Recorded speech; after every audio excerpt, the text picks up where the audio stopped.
যুবক ভাইয়েরা, আজকে তোমার শরীরে শক্তি আছে, তোমার যৌবন আছে। আমার মুরব্বী বাবারা, এখনো আপনার শরীর ভালো আছে, আপনি সুস্থ আছেন, আপনি চোখে দেখতেছেন, একটু খেয়াল করে দেখেন। ও মুরব্বী বাবারা, রাস্তায় গেলে দেখা যায়, গুলিস্তানে গেলে দেখা যায়, ঢাকায় গেলে দেখা যায়, অনেক মানুষেরা পথে বসে আছে, অনেক মানুষেরা হাত পেতে আছে 2টা টাকার জন্য।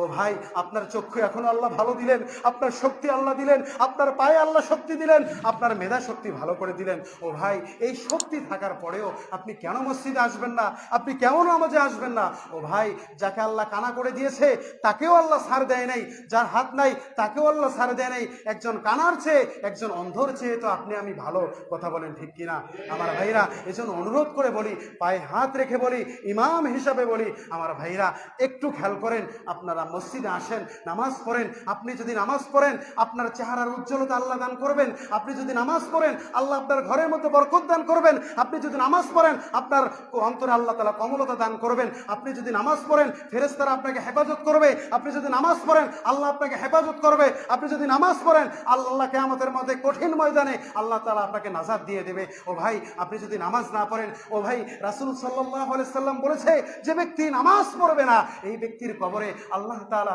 1টি নয় 2টি নয়, আল্লাহ তাআলা 99টা সাপ দিয়ে দিবে।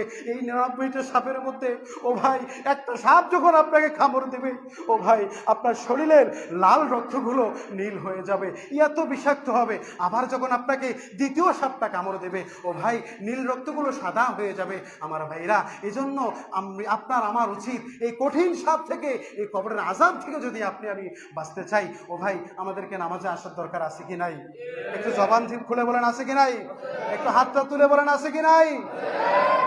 লিল্লাহি তাকবীর, লিল্লাহি তাকবীর। আল কোরআনের আলো। হে আল্লাহ, আমাদের সবাইকে 5 ওয়াক্ত নামাজ মসজিদে এসে আদায় করার তৌফিক দান করো। সকলে বলেন আমিন। হাদিস শরীফে এসেছে, লা সালাতা লিজারিজিল মসজিদি ইল্লা ফিল মসজিদ। যে ব্যক্তিরা, যে মানুষেরা মসজিদের প্রতিবেশী, যে মানুষেরা মসজিদের প্রতিবেশী, আশপাশ বাড়ি, এখানে তো 80 থেকে যত দল আপনাদের এলাকায়, অভাব নেই। যাক, আপনাদের দল নিয়ে আপনারা থাকেন, আমার কথা আমি বলে যাব। যত দল, এই মসজিদের পাশের বাড়ির লোক যায় ওই মসজিদে, ওই মসজিদের লোক আসে এই মসজিদে, যাই হোক, ওগুলো অনেক কথা। এজন্য এখানে হাদিসে কি বলতেছে, লা সালাতা লিজারিদিল মসজিদি ইল্লা ফিল মসজিদ। মসজিদের প্রতিবেশীগণ মসজিদে আযান শোনার পরে ওযর ব্যতীত, শরীয়ত সম্মত ওযর ব্যতীত যদি সে মসজিদে না আসে, আযান শোনার পরে